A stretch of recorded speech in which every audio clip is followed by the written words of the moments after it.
So hopefully this will be the last update for a while on this car. So as you can see, I've got a roof cover which I bought a while ago, made by someone on the Facebook group. So I did have a go, I think I mentioned before in a previous video, trying to fix a number of different leaks that this is known for, from the wing mirrors to up here to the back, and ultimately you end up doing like MacGyvering it, and it just doesn't feel right to me. So instead of doing all that, I bought this roof cover which covers all the areas that leak. It takes about 2 or 3 minutes to put on, or probably 5 minutes really. You basically take the roof back, you unclip the bar, it comes under the underbit of the bar, and then there's a rubber, kind of circular rubber tube, but solid, that goes all the way in here, and it sits flush. So you can see it's actually quite nice. Doesn't stand out too badly at all, and in the winter I'll just leave it on all the time. And then it comes down here and sits inside there to keep it secure. The other thing I've done to the car is, I did mention that the suspension was extremely stiff, and I got to a point where it was just doing my head in, basically. So I have put on e-back springs and Bilstein shocks. It looks like it's really low there, but that's just because the driveway is a little bit uneven. It's probably about 5mm lower than it was previously, and it was on standard brabus springs at the back, and some aftermarket ones I've never heard of at the front. So it sits about 5mm higher either side than it did previously, but I'm more than happy with the ride height, and for the comfort it's made a massive difference.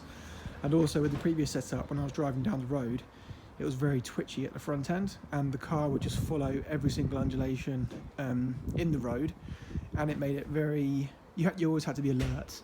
It was quite tiring to drive it for long journeys.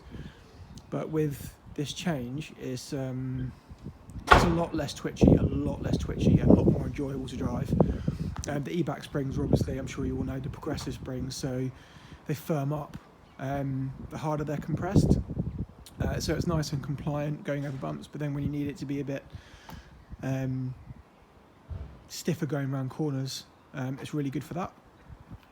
I did take off there was a horrible kind of wrap, fake carbon wrap on the back wing, and I thought that might have been covering something up. Luckily it wasn't. I've taken that off. It looks much better. You can't see it, I probably should have done this video when the car was cleaned, but I was thinking about having the car repainted. But I think because I'm only keeping it the rest of this year and all of next year, it wasn't the right thing to do. So I spent £350 or so getting it professionally detailed, which took out an awful lot of the surface swirls.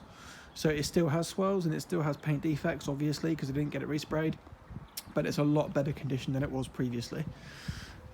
Also, annoyingly, I thought the air conditioning was sorted, but the compressor that I bought had a broken switch on it. I can't bother to go through what happened with the warranty and all that type of rubbish, so I've ended up buying another one.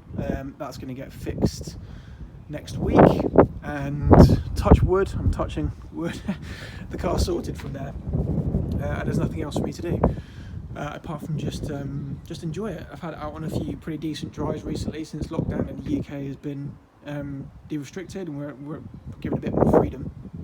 And it does handle really well. The one thing I will say is that I do think it did need more power. So mine's running about 120-ish horsepower, and I really think these needed closer to 200. Following my friend in Audi S5, it was almost impossible to keep up, as you'd expect, which made it a bit frustrating for him. But also, when you're driving this car, it gives you so much feedback, and it's so low, and it's so visceral with all the noises, especially when you've got a dump valve in the back and the windows open and the roof off, that it feels like you're going a heck of a lot faster than you actually are. So he's disappearing off, and I feel like I'm pushing on quite hard. But it is a huge amount of fun to drive. I'm probably at about, I've probably spent about 2,700 quid on it now, getting it to this point, but I am done.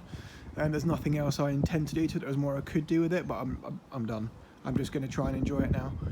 If anything else happens, obviously I'll do another video, but my expectation is that I'm sorted. That's my hope. It's just a bit of maintenance from now on. So there you go. Yeah, any questions, as always, just leave them in the comments and I'll try and answer them. Cheers everyone.